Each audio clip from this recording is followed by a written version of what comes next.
Fifth and sixth grade, this is your video for history for Thursday, February 4th. You have one work text page to do. It's page 152. It's a study guide. So actually, you already know all this information. You have it memorized, I'm sure. So we'll have a surprise test tomorrow. Nope, I'm just joking. We're not having a surprise test. Nazar was looking very nervous there for a second. All right. You are. I saw you. I saw your head look. Anyway, now they'll hear that. I'm leaving that one in. Okay, that's too bad. All right, so we're going to read pages 208 and 209 today. So read along with me, and you can fill in these blanks for the study guides if some of this information is in here. I think some of it might be, but not a lot of it. All right. Collapse of the Roman Empire. The Emperor Diocletian reigned from AD 284 to 305. He thought that the Roman Empire was too large to be ruled by one man. He divided the empire in half, keeping the eastern part under his own control and appointing a ruler for the western part. He eventually appointed assistant rulers for each half, further dividing his power. The division over religious beliefs weakened the kingdom further. Christians were accused of being disloyal to the empire. Romans worshipped many gods. However, Christians believed in one God, so they refused to worship false gods. During the 3rd century, Diocletian began the harshest of the persecutions of Christians across the whole Roman Empire. He ordered the destruction of Christian places of worship, the burning of the scriptures, and the imprisonment of religious leaders. The Romans hoped that persecution would cause Christians to reject their faith in God and discourage others from converting to Christianity. Roman persecution resulted in many Christians abandoning the key teachings of Christianity for a time, but many others stayed faithful through the persecution.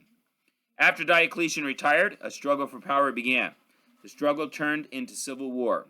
Constantine I conquered Rome and became the ruler, unifying the empire. In 313, Constantine issued a decree to legalize Christianity. From the church's beginning, it struggled not only against persecution, but also against false teachers. One false teacher named Arius taught that Jesus was not God. This error divided the church. To resolve this dispute, Constantine called for a meeting of church leaders. These leaders met for a council in the city of Nicaea. In this meeting, the leaders rejected the false teachings of Arius and affirmed the Bible's teaching that Jesus is God. In the 4th century AD, the Roman Empire continued to decline. Soldiers gave their allegiance to their officers rather than to the empire. Ambitious generals tried to gain control of the government but did not succeed.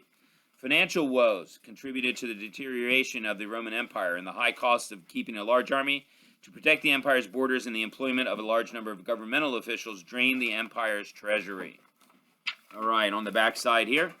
As a result, the government raised taxes to pay costs. Constantine further strained the economy by building a new capital called Constantinople.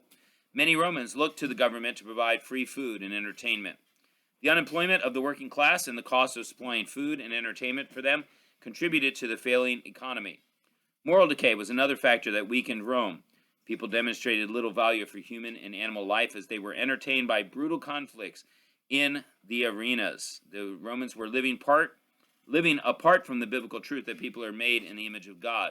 The attitude that human life was not of value weakened social structures such as the family, government, and military. In 395, Emperor Theodosius I divided the Roman Empire for his 2 sons. The western part soon fell to barbarian invasions. Barbarian is your secret word. First, the Huns moved across Asia and into Europe, led by Attila. The Huns invaded the west. Next, the Vandals, not kind of Vandals like we see today, vandalizing buildings, but the Vandals, a Germanic tribe that had established a kingdom in northern Africa, raided Rome. Then in 378, another Germanic tribe, the Visigoths, defeated the Roman army at the Battle of Adrianople.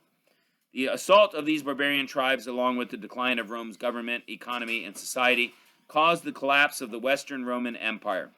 The Roman government collapsed in AD 476. This is referred to as the fall of the Roman Empire. The Eastern Roman Empire endured for another 1,000 years and became known as the Byzantine Empire. Rome is known for its practicality and its power. It is characterized by massive domes, arched aqueducts. An aqueduct is something that carries water into the city or to another place. Grand road systems and legionnaires who lived and died for the Republic. The people of Rome made advancements in education, government, and science, but the most important thing to come out of the Roman Empire was the spread of Christianity. All right?